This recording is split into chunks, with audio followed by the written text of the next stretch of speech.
Hi, my name is Jim Aguilar, licensed marriage and family therapist in the state of California and Texas. Now let's talk about a few things.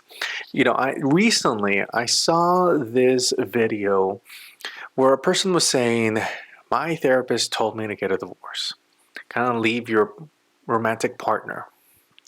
Now, I'm not saying that I don't believe the person. That's not the issue here. My issue is, as a licensed therapist, is that therapists are telling people what to do. If I remember my training back in grad school, is that we don't tell clients what to do. So, for example, in this example of her mentioning that the therapist told her to leave their partner, this is what I would have done. And this is just me as a therapist. I don't know how the therapists work, but this is what I would have done. Pros and cons list. All right, pro, staying in this relationship. Cons, staying in this relationship. If you decide to break it off, what are the pros? If you decide to stay, what are the cons? Break it off, what are the cons, right? Pros and cons list. Very simple. This is what we would have done. Why? The client tends to process all of these things, all the factors. I just ask questions. Why do you want to leave? Why do you want to stay? Okay, now that we have seen the pros and cons list, what do you want to do? I am not making a decision for the client at all. The client is going to make the decision when they've processed things, when they've made this list to process, to get all this context, to do all of that. They will make a decision in regards to what they want to do. I'm not going to make it. One, I don't want to get sued. Two, it's not about me. That is not my life. That's the client's life. They need to decide. All I'm doing is helping them make decisions. The decision-making process. Not make decisions for them. Let me just be clear with that. I'm not making decisions for them. But the decision-making process. Why?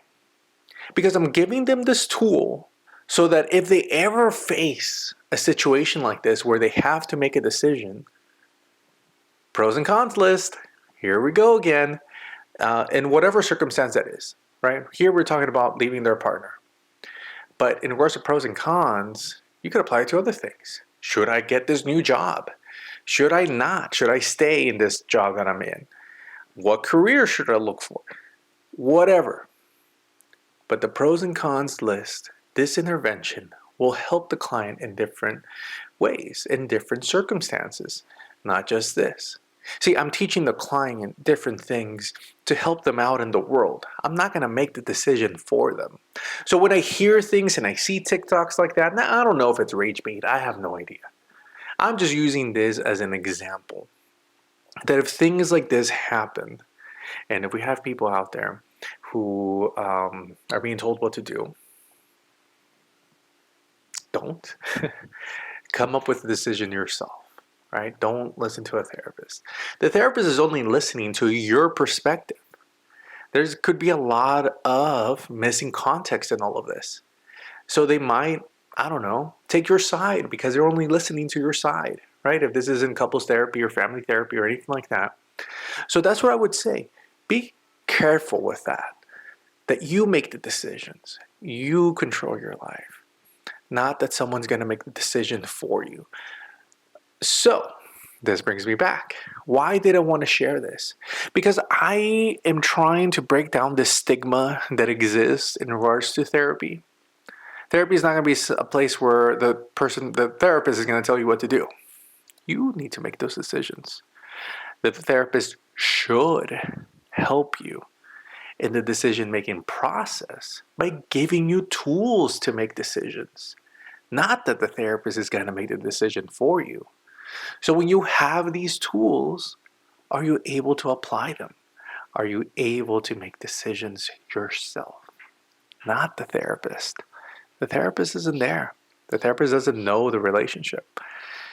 You know it. You are the expert in yourself. You know yourself. The therapist doesn't. Like for me, I see clients once a week at most. and only for like 50 minutes. There's a lot that goes on in 24 hours, 48 hours, you name it, in a week that I don't know about. So therefore, I'm not an expert in their lives. The client is the expert in their life. So that's where I think therapists shouldn't be telling people what to do, because it's up to the client to make those decisions. As therapists, we should help clients being able to have these